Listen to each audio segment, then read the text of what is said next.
C'est avec beaucoup de joie que je vous retrouve aujourd'hui les amis, car aujourd'hui, dimanche 6 août, c'est la transfiguration du Seigneur. Et vous êtes dans l'émission Souffle Nouveau sur Radio Arc-en-Ciel en compagnie de Dany. Bonjour à tous. Et vous allez avoir le plaisir d'entendre Sabine pour son beau commentaire, mais également Père Denis Joassa, qui viendra vraiment nous parler en profondeur de la transfiguration du Seigneur. Alors, n'est-ce pas qu'on a de la chance sur cette belle radio d'entendre deux versions et deux pensées et qui nous aident à voir un peu plus clair sur la transfiguration du Seigneur. Alors les amis, accueillons dès à présent Sabine. Bonjour. Bonjour Dany, bonjour à toute l'équipe du Souffle Nouveau, bonjour à vous aussi chers auditeurs de la radio Arc-en-Ciel. Nous sommes heureux de partager ce moment avec vous. Soyez tous bénis. Ô souffle, souffle de Dieu, nous t'accueillons. Viens purifier nos cœurs. Ô souffle, souffle de Dieu, nous t'accueillons. Viens purifier nos cœurs. Oui, Esprit Saint, nous t'accueillons ce matin.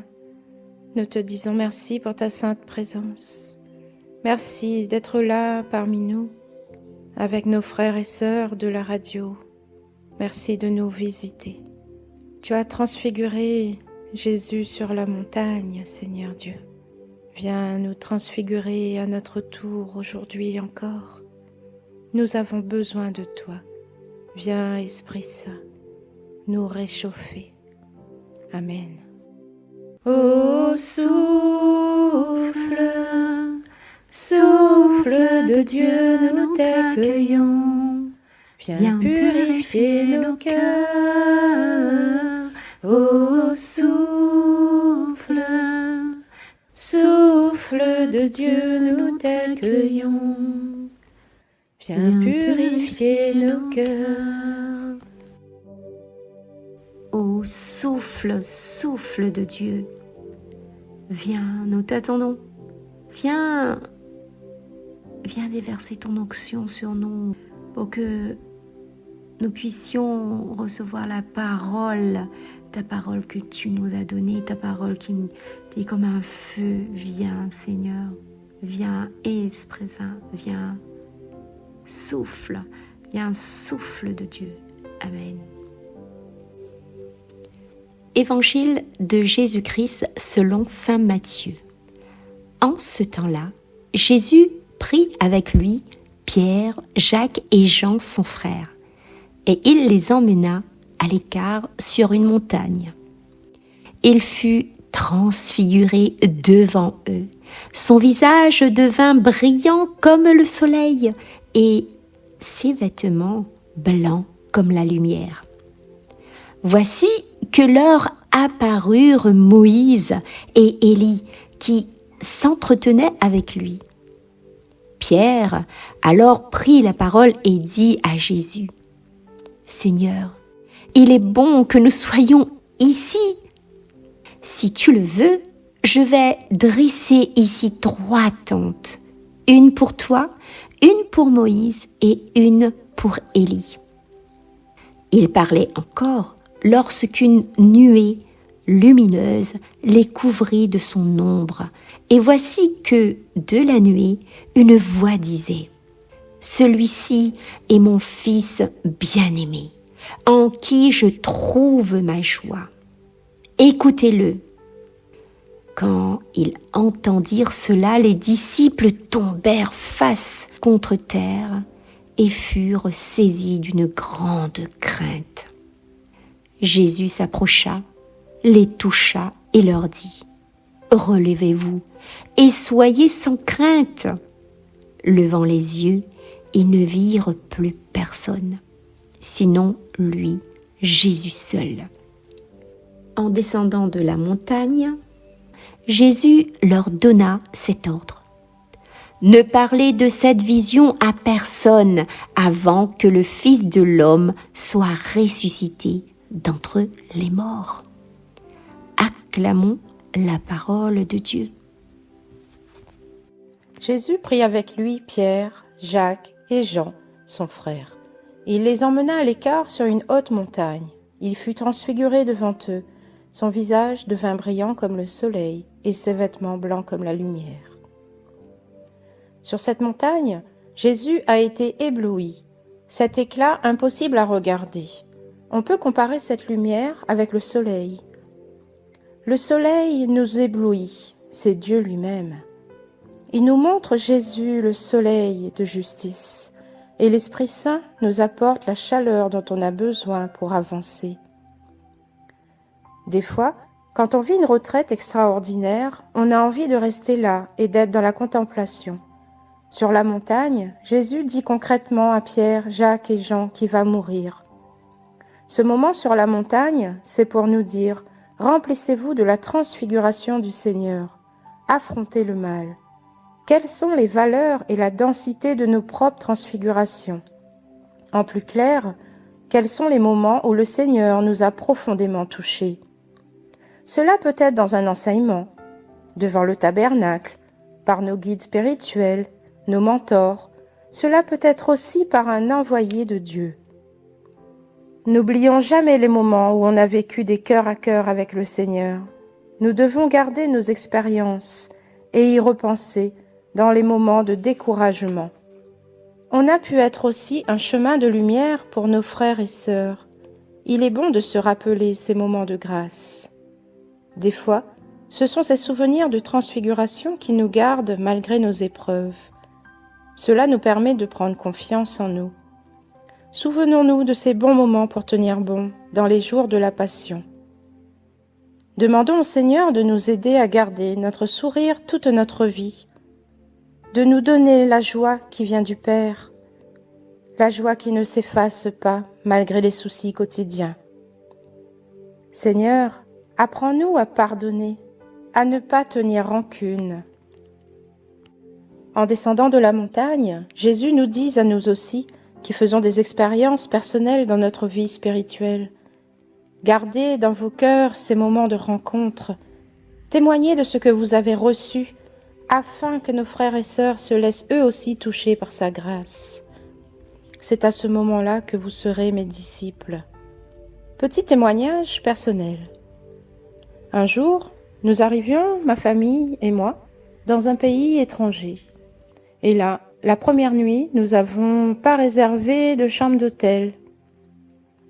On continue à marcher, on sort de la gare, puis une dame qui vient vers nous, et elle nous dit « Suivez-nous, suivez-moi, suivez-moi. J'ai une grande voiture. » Nous, on se regarde, puis on dit « Oui, mais nous cherchons un endroit pour dormir, nous cherchons un hôtel. » Elle dit « Oui, j'ai une 7 places, venez avec moi. » Donc nous rentrons dans la voiture, et voilà que sur la voiture, sur le tableau de bord, il y a une Bible ouverte, l'icône de Jésus miséricordieux. Et cette dame qui nous emmène vers un hôtel. Donc là, nous descendons, nous regardons l'hôtel et effectivement, il y avait une chambre de libre. Donc nous avons pris la chambre et nous avons remercié fortement cette dame. Et quelques minutes plus tard, quelqu'un frappe à la porte. Cette dame revient. Elle nous avait apporté à manger. À tous mes enfants et à nous. Elle nous a apporté un menu de McDo. Bien sympa. Et j'ai demandé son numéro de téléphone. Elle a pris le stylo pour écrire. Aucune trace. Donc, pour vous dire, ce petit témoignage pour dire que soyons attentifs à tous les petits signes que le Seigneur donne. Laissons-nous guider par sa grâce. Dieu est bon, Dieu est grand. Ouvre nos yeux, Seigneur, pour discerner tous les bons moments que tu as faits pour nous, que nous nous accrochions à ça. L'éblouissement de l'amour du moment L'éblouissement nous est donné pour durer. Quand je vois que ma vie balance, je suis asséchée et je m'accroche à ça, aux grâces reçues. Affronter le mal sous toutes ses formes, de la beauté de nos extases à la laideur de nos péchés, du sommet de l'éblouissement à la bassesse des tâches ordinaires. Soyons remplis de force, d'espérance et de courage. Je vous propose d'écrire les prénoms de toutes les personnes qui vous ont aidé dans votre vie, de tous les mentors. Vous avez reçu des grâces par leur intercession et vous avez prié. Portons-les tous en prière aujourd'hui, afin que l'amour règne, afin que nous soyons tous bénis, afin de vivre entre frères et sœurs. Et prions également pour tous ceux qui ne connaissent pas encore le Seigneur, afin que le Seigneur puisse les transfigurer à leur tour, que sa lumière divine remplisse leur cœur, change leur cœur de pierre en cœur de chair, qu'ils puissent passer enfin des ténèbres à la lumière. Et quelquefois, au fond de nos cœurs, si les ténèbres sont toujours là, laissons le Seigneur nous purifier, nous laver. Nous sommes tous pécheurs, ne l'oublions pas. Laissons le Seigneur nous transfigurer chaque jour, afin que nous soyons des modèles, nous soyons vraiment ses disciples. Oui, Seigneur, nous avons besoin de toi. Viens, Esprit Saint, remplis-nous de toi. Amen. Le Seigneur est roi, le Très-Haut, sur toute la terre. Le Seigneur est roi, exulte la terre, joie pour les îles sans nombre. Ténèbres et nuées l'entourent, justice et droit sont l'appui de son trône. Le Seigneur est roi, le Très-Haut, sur toute la terre. Quand ses éclairs illuminèrent le monde, la terre le vit et s'affola. Les montagnes fondaient comme cire devant le Seigneur, devant le Maître de toute la terre. Les cieux ont proclamé sa justice, et tous les peuples ont vu sa gloire. Tu es, Seigneur le Très-Haut, sur toute la terre. Tu domines de haut tous les dieux. Le Seigneur est roi, le Très-Haut, sur toute la terre. Les disciples d'Emmaüs vont avoir besoin de la résurrection du Christ pour comprendre pleinement ce que Jésus était. Ils quittent Jérusalem, enfermés dans leur tristesse, leur désillusion. Ils rencontrent Jésus mais incapables de le reconnaître. Ils marchent avec lui, entendent tout l'Ancien Testament, toute cette longue histoire sainte que Jésus va reprendre pour eux en leur signifiant combien l'homme qu'ils avaient aimé et suivi était celui qui accomplissait le tout. 2 heures de marche, 2 heures de catéchèse, 2 heures de scrutement, de recherche intérieure dans leur cœur mais aussi dans l'écriture pour comprendre vraiment qui est Jésus. Et c'est au moment où ils rompt le pain, qu'ils prononcent cette parole et ce geste, qu'ils accomplissent ce geste, qu'ils peuvent le reconnaître. Voilà, c'est un peu comme la transfiguration. Moïse et Élie sont là, ils sont présents. On voudrait que ça dure, très bien, c'est vrai, ça prend une vie de rencontrer Dieu. Mais à un moment, quand on le rencontre, il nous faut aller plus loin. Ne pas rester à Moïse ou à Élie, mais véritablement devenir des disciples du Christ, devenir des chrétiens en vérité. La transfiguration, c'était une étape importante pour permettre à ses disciples de continuer leur chemin. Si nous reprenons cette scène, parce que Saint Pierre lui-même l'a reprise dans son 2e épître, c'est pour nous dire aussi combien de fois le Christ peut aussi transfigurer dans notre vie, apparaître dans notre vie, se révéler. Et si nous avons le courage de monter sur la montagne, nous aurons aussi le courage d'y descendre pour révéler aux hommes qui est ce Dieu dans lequel nous mettons toute notre joie aussi, comme le Père le fait avec Jésus. Moïse avait le visage transfiguré quand il recevait de Dieu la loi, le message quotidien. Il avait le visage transfiguré quand il parlait aux hommes, à ce peuple élu, et quand il révélait la volonté de Dieu. Voilà notre mission. Des visages transfigurés, capables de rencontrer Dieu et de le révéler à nos frères humains. Alors évidemment, la montagne est un lieu de révélation. C'est là que Moïse reçoit la loi. Si Jésus monte sur la montagne, lieu de rencontre entre le divin et l'humain, c'est aussi le lieu du retirement, de la retraite, pour être pleinement ouvert à ce Dieu sans être distrait par le monde, par les mondanités, si l'on peut dire, lieu de révélation, lieu de distance, mais lieu aussi de rapprochement. Et le voilà, il les emmène à l'écart sur une haute montagne, dit le texte, Pierre, Jacques et Jean, son frère, et là il est transfiguré. Qu'est-ce qui s'est passé? On n'en sait rien. Il faut trouver des images. Son visage devient brillant comme le soleil. Souvenez-vous, on vient de lire pendant la semaine que Moïse, lorsqu'il était en présence de Dieu, son visage rayonnait. Lorsqu'il témoignait de la parole de Dieu au peuple, son visage aussi rayonnait.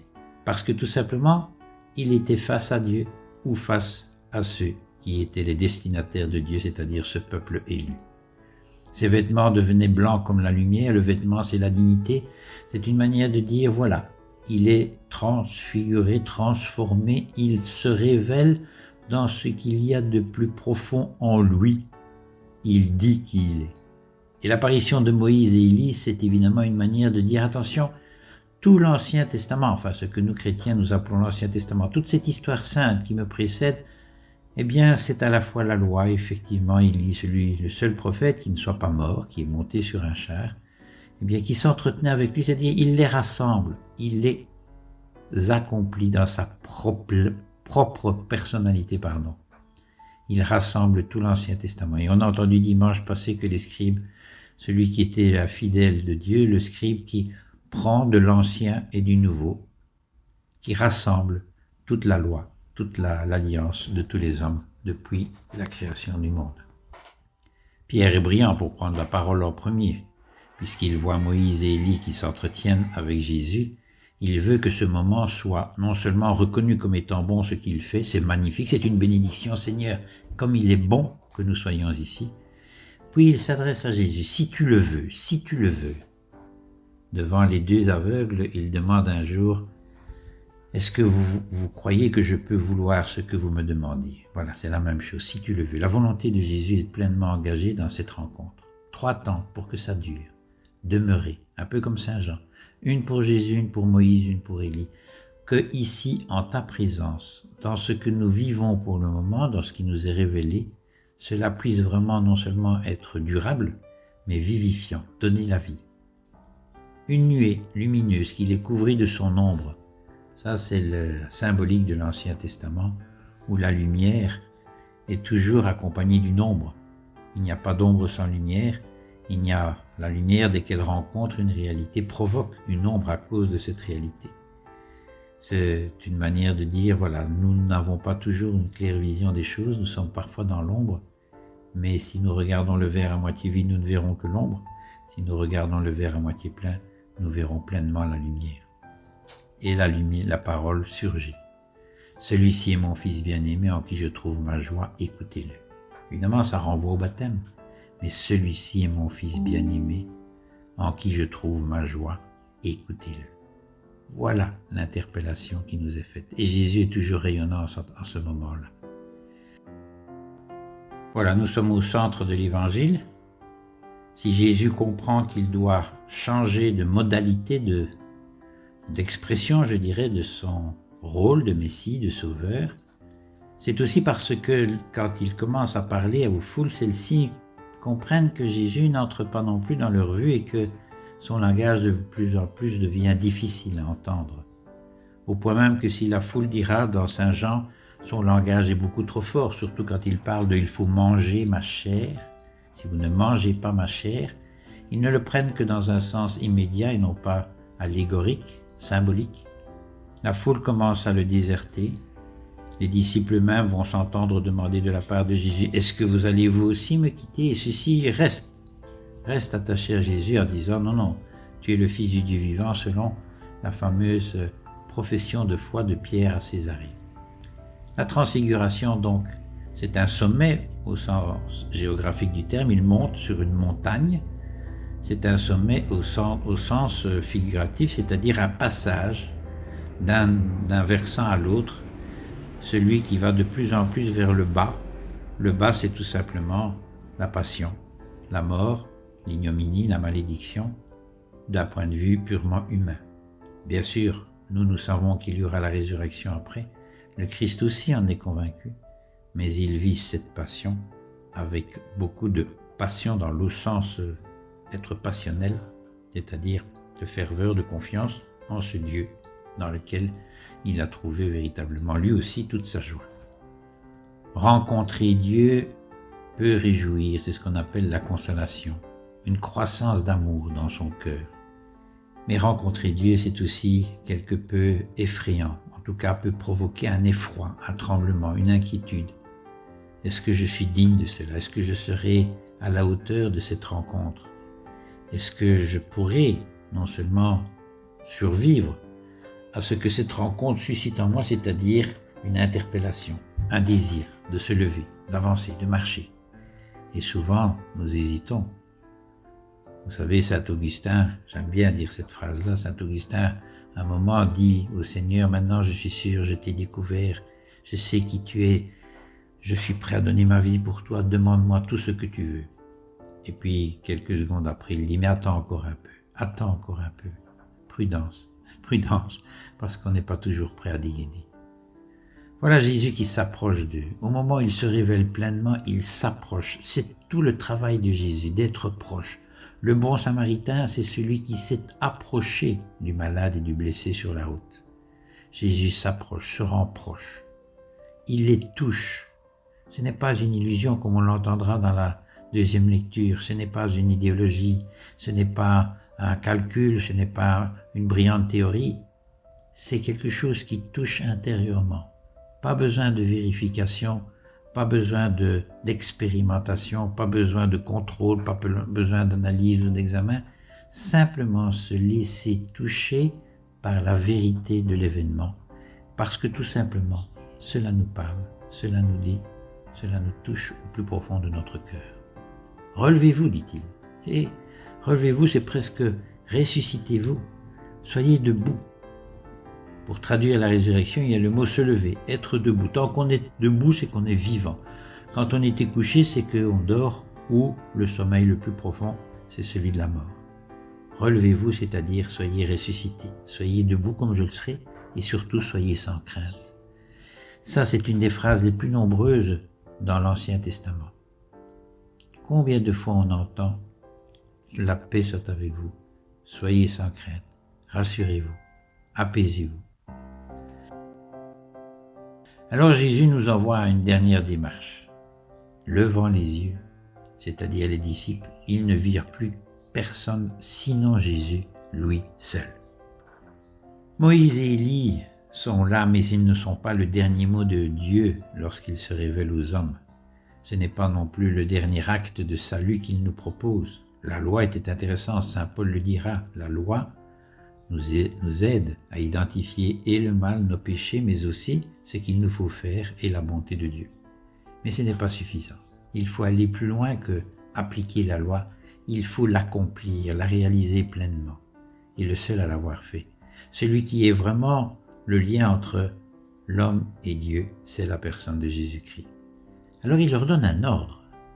Ne parlez de cette vision à personne avant que le Fils de l'homme soit ressuscité d'entre les morts. Nous savons que Jésus est ressuscité, nous le savons, nous le pensons, nous le croyons. À la première annonce de sa passion, les disciples ont été bousculés, désemparés, mais surtout ils ont nié la chose. Comment le Fils de l'homme, comment ce Messie, comment cet homme de Dieu pourrait-il être marqué par la malédiction? Maintenant qu'ils ont vu Jésus dans sa vérité, ils peuvent peut-être davantage comprendre, ou en tout cas marcher vers cette nouvelle manière d'être le Messie. Quelqu'un, une personne divine et humaine, pleinement divine, pleinement humaine, qui donne toute sa vie pour le salut des hommes, les rejoignant là où ils sont parfois les plus démunis, les plus pauvres, parfois même les plus inhumanisés, si j'ose dire, par la souffrance, déformés par celle-ci, voire complètement annihilés par la mort. Eh bien, Jésus va aller jusque-là, au plus profond de lui-même, pour que cela se réalise. Ne parlez de cette vision que quand vous aurez compris, vécu, expérimenté cette résurrection, quand vous m'aurez vu vivant, quand vous m'aurez touché, regardé, parlé avec moi, mangé avec moi, m'ayant écouté, m'ayant peut-être entrelacé, comprendre, goûter, apprécier, mesurer cette résurrection d'entre les morts. Aujourd'hui, nous célébrons la transfiguration. C'est évidemment un texte important car il dit un événement essentiel dans la vie du Christ. C'est un tournant dans sa vie.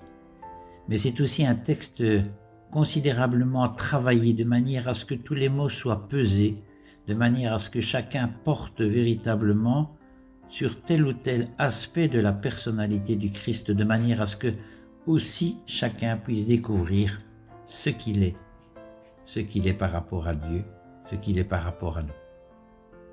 La transfiguration se trouve au centre de l'Évangile. Quand je dis le centre, c'est presque le centre, non pas chronologique, mais presque géographique, dans le sens où tout ce qui précède avant la transfiguration, on pourrait dire que pour Jésus, tout marche bien. Il guérit, il parle, les gens l'entendent, il fait du bien, il se fait découvrir. Tout le monde semble être, dans le bon sens du terme, séduit par sa parole, sa personnalité, ses actes. Puis, à un moment, il annonce aux disciples qu'il lui faut changer sa manière de fonctionner, si j'ose dire. Il ne sera pas le Messie selon fils de David, c'est-à-dire un Messie glorieux, d'un point de vue humain, militaire, économique, un roi, quoi. Mais il va plutôt prendre comme modèle le serviteur souffrant dans Isaïe. Et ça, c'est une révolution tant pour Jésus que pour nous. Lorsqu'il annonce cela, les disciples ne comprennent pas. Ils refusent cela. Il leur dit, il faut que le Fils de l'homme, c'est-à-dire lui-même, monte à Jérusalem, il soit arrêté, il souffre, meurt et ressuscite. Mais les disciples ne comprennent pas le dernier mot, ressusciter, qu'est-ce que ça veut dire? Ils n'entendent que le mot souffrance et mourir, ça veut dire des malédictions. Comment cet homme qui vient de Dieu peut-il connaître la malédiction? Ça, c'est impossible pour les Juifs au temps de Jésus. Et pourtant, il leur annonce cela. Le mot ressuscité ne leur dit rien, ils ne comprennent pas ce que ça veut dire. En attendant, ils sont dans le refus, dans le déni. Et Jésus va donc prendre le temps, vis-à-vis de ses 3 disciples les plus proches, de leur faire comprendre la vérité de sa personnalité. Il va donc monter sur la montagne avec eux pour la transfiguration. Et quand il descendra à nouveau, il annoncera sa fin prochaine, son désir, son projet d'aller à Jérusalem, d'y souffrir, d'y mourir et de ressusciter. Mais cette fois-ci, les disciples comprendront un peu plus. Si le mot ressusciter n'est peut-être pas encore pleinement acquis, il faudra vraiment la résurrection pour qu'ils en fassent vraiment toute l'expérience. Ils comprennent davantage que cet homme est véritablement un homme de Dieu, pas selon leur imaginaire à eux, mais selon le projet que Dieu a pour eux. Merci Père, merci Sabine, merci Edwige, merci à vous tous. Les amis, sainte journée, soyez bénis de Dieu. Amen, gloire à Dieu.